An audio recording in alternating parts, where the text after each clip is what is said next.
Good morning, everybody. Thank you for joining us. We will begin with chapter 45, verse 4. We read this pasuk yesterday. We'll just read it again just to remind everyone. Yosef has just revealed his identity to the brothers. They are shocked, intimidated, afraid, whatever word you want to use. And then Yosef says in verse 4, Vayomer Yosef el Achav, Yosef said to his brothers, Geshuna Elai, please come close to me. Vayigash, and they came close. Vayomer, and he said, Ani Yosef achichem, I am Yosef, your brother, asher mechartem osi Mitzrayim, that you sold me to Egypt. We asked yesterday, why does he tell them to come close? He has something to say. I mean, they heard the first thing that he said, so that's not the issue. He already communicated to them, so it's not like they need to come close to be able to hear his voice. It doesn't seem to be the issue. So let's start with Rashi. Rashi on pasuk Daled, Geshuna Elai, Ra osam nisogim lachor. He saw them kind of float back. Amar achshav achai nichlamin. So he says, wow, my brothers are really embarrassed now. So I have to figure out a way to make them feel comfortable with me. Kara lahem b'lashon raka v'tachanunim.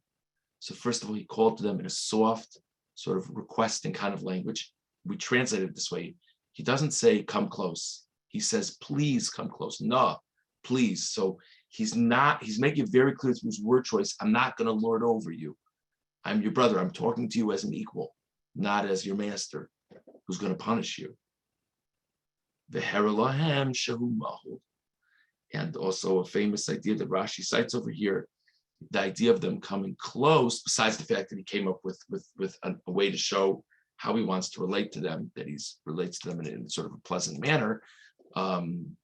He also showed them his bris, which presumably means, first of all, it's positive identity that he is who he says he is.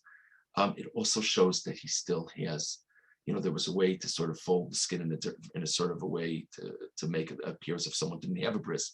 So presumably he's showing them that he still harbors, maybe privately so, but a pride in being a Jew. That's presumably significant. The Orach Chaim on pasuk Daled, Vayomer Yosef Geshuna, Tam Hagasha, the reason he called them close, L'tzad Sharatza Lomer Lohem Inyan HaMechira. He doesn't just say, I'm Yosef, your brother. He says, I'm Yosef, your brother, who you sold to Egypt. He's bringing up the sale.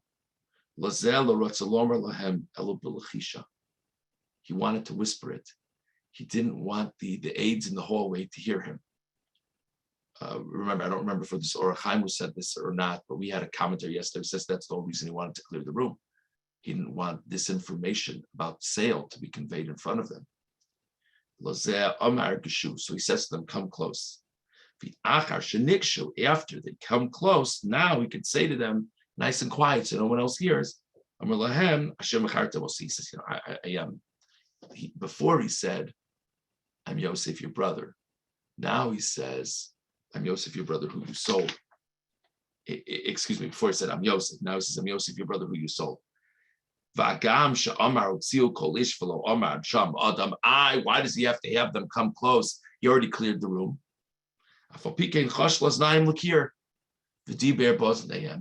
The walls have ears. So this was highly sensitive information. And it wasn't enough that there was nobody else in the room. He had to make sure they were close enough that he could whisper it to them so that they wouldn't hear. And we're not going to focus on these psukim, but just in case people are wondering, why is it important that he says that you sold me? In the following psukim, he makes it very clear that I'm not upset at you for doing it. So even though I recognize that you sold me, I know you sold me, I'm not misunderstanding the circumstances, I still don't bear ill will against you. That's what he says to them. Okay, let's jump ahead to verse 10. And now he tells them that not only am I Yosef, your brother, you need to go bring my father. The family needs to move to Egypt. And let's see what Yosef, the message Yosef sends to his father. Verse 9, Ma'aru v'alu elavi, go quickly to my father, V'amar Temer and tell him, Ko amar ben cha Yosef, so says your son Yosef, Samani Elokim la'adon l'chol Mitzrayim.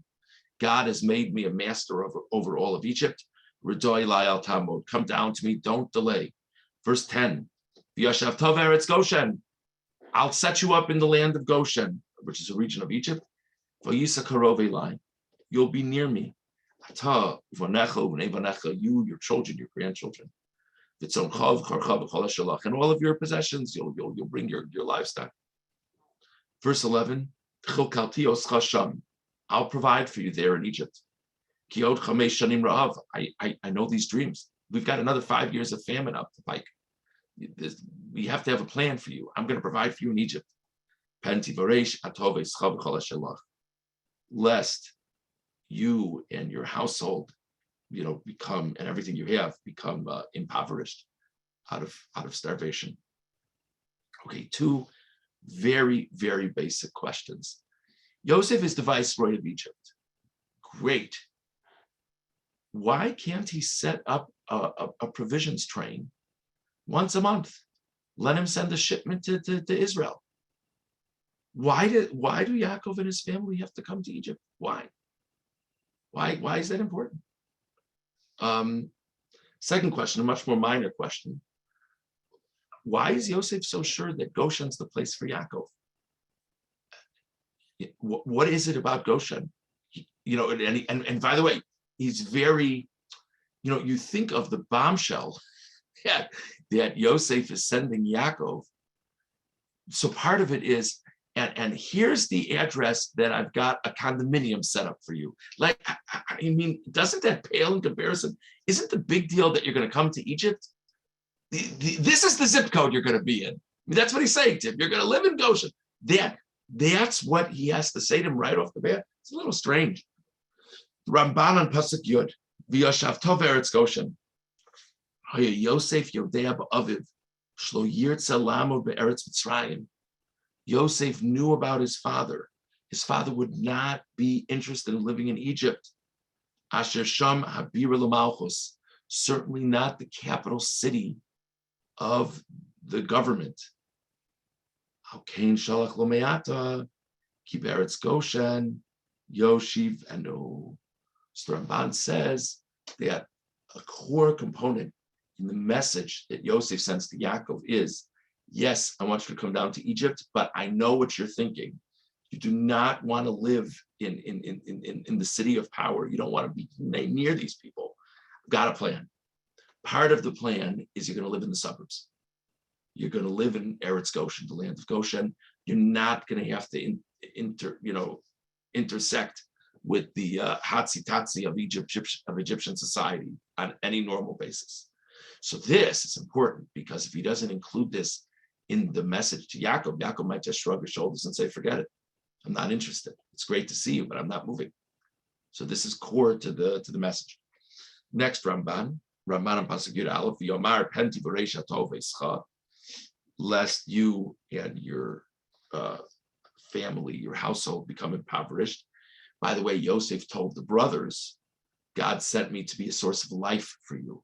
So to the brothers, he says, I'm going to be a source of life for you. And to his father, he says, you knew me so that you don't become poor. It's not the same message. Similar, but it's not the same.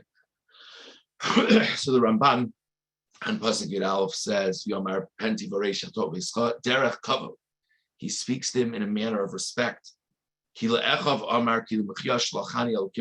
he's speaking to his brothers, he says, God sent me to be a source of life for you, and to create a remnant for you. If I wouldn't be in Egypt, our family would be decimated. There'd be no remnant of the Jewish people. He didn't want to say that to his father. He didn't think that was respectful to say to his father. To his brothers, he's explaining how he sees the terrible story of him being sold to Egypt as part of God's kindness for the family, because this is the way we're going to survive. He doesn't need to convey that message to his father, and he doesn't think it's respectful to say to his father, thanks to me, you're going to live. The Omar, so he says to him, if you linger in the land of Canaan, you're going to become impoverished. Here's the punchline. Ki ani lo ucha l'shloach loch la'eretz Canaan lechem rav begins hamelech. Despite the fact that I'm the viceroy of Egypt, I will be unable to send you sizable provisions to the land of Canaan. Why not? Ki yechashtu osi. The Egyptians will suspect me. Shani moch rosham la'asos lisham otzros kesef. The Egyptians will suspect that I'm sending these provisions to you in Canaan to make a treasury for myself, and that I'm sending provisions to Canaan, and you and the family are going to sell things for me in Canaan, and we're going to make big money. The lush of el artzi v'el moladati. And once we've ripped off the Egyptians of enough of their provisions and made enough wealth for ourselves, then I'm going to hightail it out of Egypt and head back to Canaan. That's what they'll suspect me of. On the other hand, when the family comes to Egypt, v'yedu ki atem avi v'achai, and they appreciate that you're my family, yitin li hamelech rishus. It's because it's bizarre. On the one hand, Yosef is saying, come live here. I'll take care of everything you need. No questions asked. I'm the viceroy after all. But on the other hand, he's terrified for them to stay in Israel, in Canaan. So Ramban says, because if they stay in Canaan, the Egyptians will become suspicious that this is an exit strategy for Yosef and taking all their provisions before the exit strategy. If they're here, the Egyptians will appreciate it's my family. The Egyptians do have regard for me. They do have gratitude for what I'm doing. They think I'm a good employee. So they trust me and they like me, but they don't trust me enough to be sending trucks once a month to Canaan. That's not going to work. Again, these parshios, and certainly the parshios at the beginning of Shmos, in so many ways are the story of the Jewish people when you think about it. That here Yosef he's this treasured person within the government, but he still appreciates that if he pushes the envelope too far, they're going to be suspicious of him. That's the plight of the Jew, right? How many stories do we have like this? Different places, different times, but this is the story of our nation. Okay, chapter 46, verse 2. So Yaakov receives the message, a remarkable message that his son is actually alive. Now it's this great dilemma. Is he actually supposed to go live in Egypt? That's what Yosef thinks is supposed to happen. Remember, Yaakov's father, Yitzchak, was very diligent about never leaving the land of Canaan. So much so that Eliezer, for example, had to go find a wife for him because he couldn't leave. And now Yaakov is going to set up a retirement property in Egypt. Verse 2, chapter 46, verse 2. Vayomer Elokim Yisrael b'maros halayla. God spoke to Yisrael, the upgraded name, in a vision of the night. Vayomer Yaakov, Yaakov. And he said, Yaakov, Yaakov. He says his name twice. Presumably is a language of, so Rashi says a language of affection. Vayomer Hineni. And Yaakov says, here I am. And God proceeds to tell Yaakov, you should go down to Egypt and live there. A very basic question on this pasuk. The narrator of the pasuk refers to him as Yisrael, but when God speaks to him, God calls him Yaakov, even though God himself changed Yaakov's name to Yisrael. Why does God refer to him in this pasuk as Yaakov? We'll find out more about this tomorrow, God willing. What we discussed today was two ideas as to why Yosef tells the brothers to come close after he had already revealed his identity. We also discussed why he makes a point of telling his father they're going to live in Goshen, and why it's not an option for the family to stay in Canaan, and Yosef will take care of them from a distance.